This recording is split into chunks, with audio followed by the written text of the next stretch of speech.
Reino profissional. Entende-se que todas as pessoas buscam se profissionalizar, com a intenção de no futuro, ser o mantenedor de sua família. Para isso, começam a estudar logo cedo, sendo que essa iniciativa parte dos pais, que colocam seus filhos na escola. Daí, quando a criança vai adquirindo a idade da razão, começa a tomar suas decisões em relação a essa preparação por si só, apesar de que existem outras que desdenham em relação a essa decisão, demonstrando falta de interesse, manifestado em atitudes de mau comportamento na escola, e negligência para com seus estudos, em casa. Apesar de os pais serem os principais responsáveis pelo interesse dos filhos pelos seus estudos, eles não podem se envolver permanentemente. Precisam educá-los para a conquista da autonomia, nesse sentido, pois do contrário, estes se tornarão adultos imaturos, que não sabem ter iniciativa naquilo que realmente é importante para eles, e que, se não se preocuparem com isso, serão punidos pela vida. Muitas pessoas acreditam que a preparação profissional não deve ser algo tão importante como se pensa, pois as oportunidades surgem, até mesmo para pessoas que não se prepararam para essa atividade. Por conta dessa crença, tornam-se negligentes com relação à sua própria educação, distanciando-se, cada vez mais, de determinadas qualificações, que poderiam ser responsáveis pelo seu sucesso no mercado do trabalho. Dessa forma, concebe-se a necessidade para a qualificação profissional, sendo que, se não existir interesse por essa qualificação, tornando o profissional inexperiente, e por conta dessa falta de experiência, perdem-se oportunidades, agravando-se com o passar dos anos, ficando cada vez mais difícil, ocasionando crises na manutenção familiar. Nos dias atuais, é muito difícil encontrar oportunidades e permanecer no emprego encontrado, principalmente por conta do crescimento populacional e a redução de empresas, que aos poucos deixam o mercado, em razão da crise econômica e financeira, causada pela globalização e o avanço da tecnologia das máquinas, reduzindo a quantidade de postos de trabalho, consequenciando a concorrência pelas vagas restantes, sendo escolhidos somente aqueles trabalhadores melhor qualificados.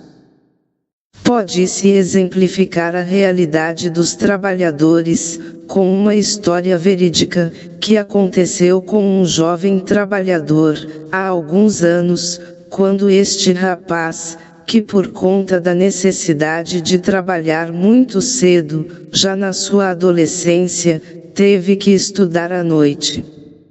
Esta condição, por deixá-lo cansado demais, o fez deixar de estudar, e por conta disso, perdeu toda a motivação pelos estudos.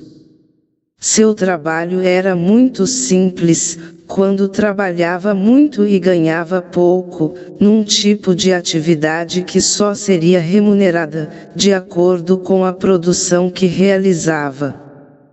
Quando não tinha nada para produzir, ficava sem salário para receber. Essa condição de trabalho o obrigou a sair da empresa e procurar outro emprego.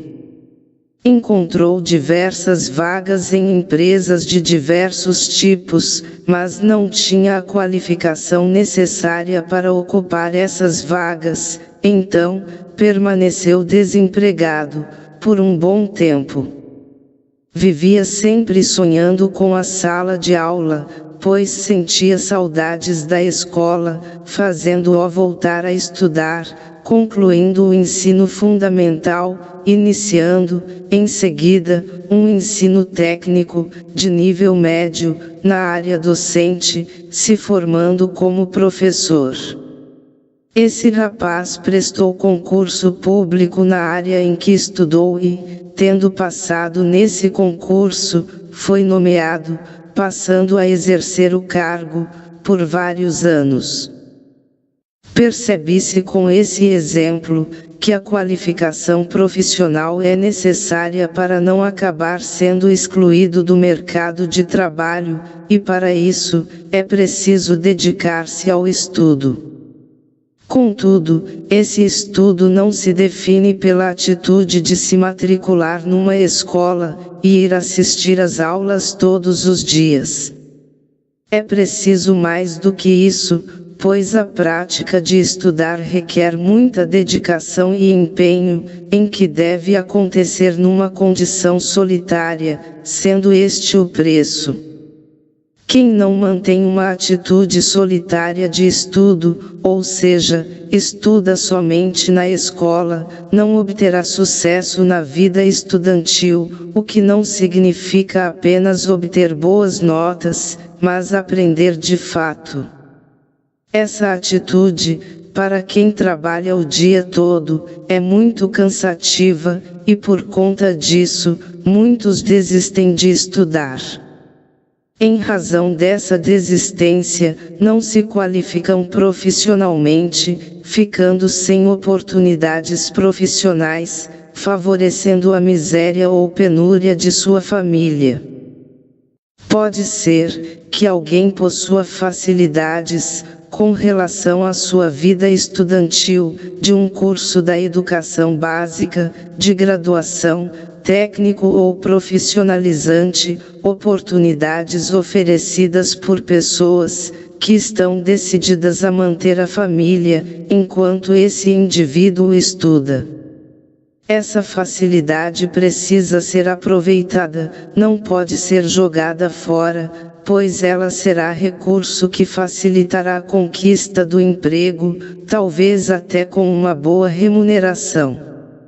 Aqueles que não possuem essa facilidade, por conta do tempo suficiente do qual não dispõem, ou da baixa renda da família, precisa buscar meios para achar um tempo disponível para estudar, pois esta atividade é essencial para a qualificação profissional. Do contrário, aos poucos vai se perdendo as oportunidades, e a vida econômico-financeira ficará cada vez mais difícil. Compreende-se a questão da necessidade de todas as pessoas se preocuparem com a sua existência, e a procura de meios para a manutenção dessa existência. Grande maioria da demanda populacional do mundo se preocupa somente com seus estudos, com sua qualificação para o trabalho, com seu emprego, com a manutenção de sua família. Essa preocupação possui uma explicação lógica, aparente, não se investe muito no tempo ou nenhum tempo, na fé, por conta de que, para muitos, a necessidade mais urgente, se refere a que pode garantir a preservação da vida, sendo a fé, uma necessidade não tão urgente, assim, segundo suas opiniões. Não se pode negar que por trás da preocupação com a vida profissional, existe uma preocupação, ainda maior, a que se refere à vida financeira, a qual é responsável pela desestruturação do bem-estar da família, capaz até, dependendo do controle emocional e da vida espiritual, em que a família esteja inserida, desestruturá-la na sua relacionalidade. Quem passa a dedicar todos os seus esforços, somente na vida estudantil, profissional, empregatícia e financeira, investe demais em coisas muito importantes, mas não tão importantes como a espiritualidade dos membros dessa família. Pensa-se dessa forma, em razão de que esta vida não representa o tudo do ser humano, existindo algo ainda maior, que deve ser motivo de preocupação. Em razão das escolhas erradas que se fazem em relação à vida estudantil, como preparação para a vida profissional para a manutenção da vida financeira, a vida financeira, para a manutenção da família. Nisso tudo, há o esquecimento de que, em toda família, também deve existir a manutenção da espiritualidade, construída e mantida pela religião, já que, se não existe a manutenção dessa espiritualidade, poderá existir o desembocamento na morte espiritual. Isso significa que, quem não se preocupa com a morte espiritual, está mais preocupado com a morte corporal, e por isso, investe todo o seu esforço em melhorar sua fonte de renda. Viver a vida espiritual se constitui em pagar a Deus o dízimo de seu tempo, isto é, se todos têm 24 horas por dia para ser dedicado à sua subsistência, desde o trabalho, estudo, lazer e descanso, deve-se reservar desse tempo, 2 horas e 40 minutos por dia, aos serviços divinos, desde momentos na igreja, na oração em casa, nos estudos bíblicos e na leitura de livros religiosos, em momentos de prática da religião, como por exemplo, no exercício da caridade.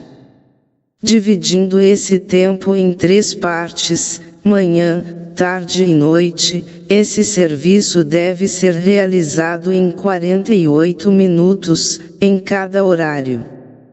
Se o terço for rezado nos 3 horários, haverá o consumo de 30 minutos devotados à fé, em cada horário, restando 18 minutos, em cada horário, que podem ser devotados para a leitura bíblica, leitura de livros religiosos, estudo de determinado tema, pela leitura e escrita do mesmo, além de passar esses minutos assistindo programas religiosos, para a edificação da fé, podendo até consumir todo esse tempo em participações de momentos religiosos na igreja, como oração carismática, encontros de oração, retiros de fé, avivamento da fé, seminários, congressos, evangelização, catequese, formação, reuniões e missas.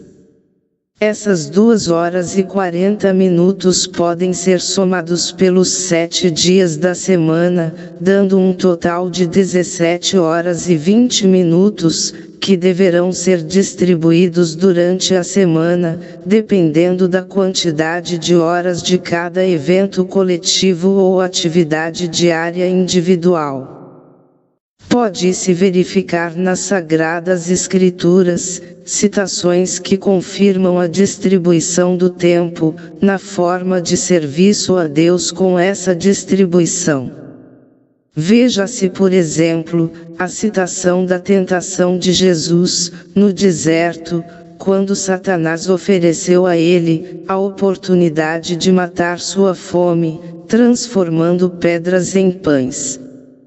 Repreendendo-o, Jesus disse: não só de pão viverá o homem, mas de toda a palavra que sai da boca de Deus. Esse pão a que se refere Jesus, não se limita a apenas o pão físico, que pode matar a fome física, mas também, e principalmente, as práticas humanas, que levam ao homem conseguir os recursos para continuar vivendo, desde o alimento, até os objetos que se pode comprar. E o outro pão, que Jesus citou como toda a palavra que sai da boca de Deus, refere-se à atitude de escutar a voz de Deus, e fazer sua vontade, que não se limita a escutar e ler a Sagrada Escritura, mas todas as práticas que a escuta e leitura dessa palavra implica.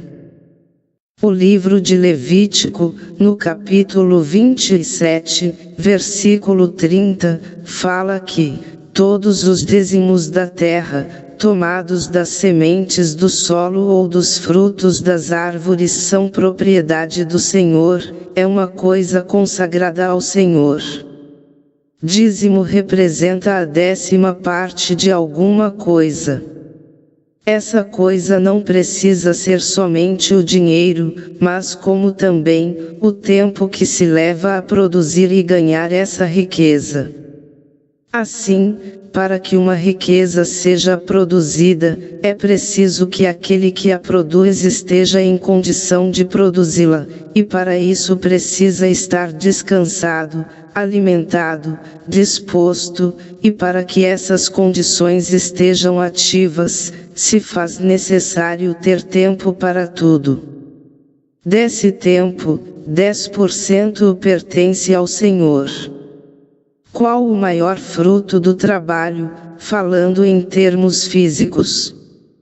Logicamente refere-se à vida que se faz mantida, em que 10% dessa vida, ou seja, do tempo dessa vida, pertence ao Senhor. É um tempo que deve ser consagrado ao Senhor. Contudo, o dízimo do tempo oferecido a Deus, não pode ser de maneira forçada, quando o dizimista do tempo só faz isso, porque deseja ser justificado como santo pelas pessoas que observam sua atuação como religioso. Lê-se na segunda carta de São Paulo aos Coríntios, capítulo 9, versículo 7, dê cada um conforme o impulso do seu coração, sem tristeza nem constrangimento. Deus ama o que dá com alegria. Este versículo está se referindo, também, ao dízimo financeiro, que se deve oferecer à casa de Deus, porém, também se refere ao dízimo do tempo que se deve oferecer-lhes. O dízimo do tempo não deve ser oferecido a Deus com tristeza no coração. Esse tempo deve estar disponível para Deus sempre com alegria. Se esse dízimo do tempo for oferecido com tristeza e constrangimento, imaginando que poderia estar aproveitando aquele tempo com outras coisas, é preferível não oferecer esse tempo a Deus, pois ele será como o sacrifício de Caim, ou seja, deste sacrifício, Deus não se agrada. Portanto, é preciso que a intenção desse sacrifício seja educada na fé. Os versículos citados em Levíticos e 2 Coríntios, refere-se aos dízimos que representam a 10ª parte das riquezas produzidas, e que devem ser oferecidas a Deus, apesar de que, essa contribuição religiosa, se realiza de acordo com as posses de cada um, em que, a 10ª parte se reduz às condições de cada um. Como já falado, esse dízimo também pode se referir ao tempo dedicado ao serviço a Deus.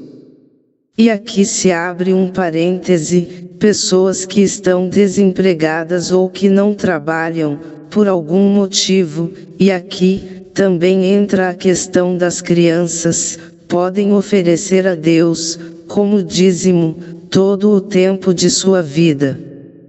Assim, uma criança de 10 anos, por exemplo, pode servir a Deus por um ano, oferecendo-lhe esse ano, como um sacrifício dizimista. Depois de um ano, essa criança estará livre de pagar seu dízimo do tempo. Claro que não, pois, depois de ser acrescentado mais um ano em sua vida, esta criança continuou devendo a Deus outros dízimos de seu tempo. Além de que, essa criança, ao pagar o dízimo de 10 anos, que equivaleria a 2 horas e 40 minutos, multiplicado por 365 dias, e multiplicado por 10 anos, daria 365 dias, servindo a Deus, 24 horas por dia. Daí, a criança, para pagar a Deus o dízimo de seu tempo, precisará servir a Deus no tempo que ela pode servir, contudo, durante toda a sua vida e ainda estaria devendo. Para isso, é preciso que os pais dessa criança eduquem-a para servir a Deus, no tempo que ela tem disponível, mas com alegria, não de má vontade, assim como todas as pessoas de fé. Depois de toda essa doutrina, discutida sobre a questão do dízimo do tempo, não dá para ficar procrastinando, com relação à prática de planejar a reserva do tempo, que será dedicado a Deus, servindo-lhe com alegria, na doutrina, no amor e na fé. Aquelas pessoas, que devotam a viver uma consagração ao Senhor, em que, passam todo o restante de suas vidas, somente para servir a Deus, se esse serviço é realizado com amor, então, Deus se agrada dele, e mesmo que este não consiga compensar o tempo que deve a Deus, de todo o tempo de sua vida, somente a sua decisão de fazer isso, a partir desse momento, este já faz parte do coração de Deus. Como este Deus se alegra, e com ele estará dia e noite, amando-o, protegendo-o e providenciando as bênçãos de que ele precisa. Porém, para servir a Deus, não é preciso assumir uma consagração de vida total, a seu serviço. Não é preciso que ele entre num seminário, e seja ordenado padre ou diácono, nem que seja freio ou freira, nem consagrado numa comunidade de vida, mas precisa decidir-se por se planejar e definir qual o tempo que deverá entregar a Deus, com seu dízimo do tempo, numa capela, igreja, comunidade ou ação social religiosa ou não religiosa, mas que esteja na promoção da dignidade humana. O mínimo para que esse tempo seja devotado a Deus é de 2 horas e 40 minutos por dia. Contudo, se esse tempo oferecido a Deus, não representa um dízimo realizado de alegre coração, ou não consegue realizá-lo, é preferível que esse tempo seja reduzido, mas que seja oferecido de bom coração. Apesar disso, o dízimo de tempo reduzido, não poderá se aplicar a todos, pois há pessoas, que possui o tempo para servir, mas não se preocupa em dedicar esse tempo a Deus, utilizando em coisas e situações não edificantes. A vida profissional representa uma necessidade humana, para poder, pelo trabalho, adquirir o recurso necessário, para a manutenção de sua vida e de sua família. Contudo, não se pode desprezar a vida religiosa e espiritual, pois se a vida profissional pode garantir a manutenção da vida física da família, a vida religiosa e espiritual pode salvar sua alma. Portanto, não se pode negligenciar a preparação, construção e fortalecimento da fé, do mesmo jeito que para conseguir uma boa profissão, que ofereça bons rendimentos, há a necessidade de estudar e se esforçar para aprender.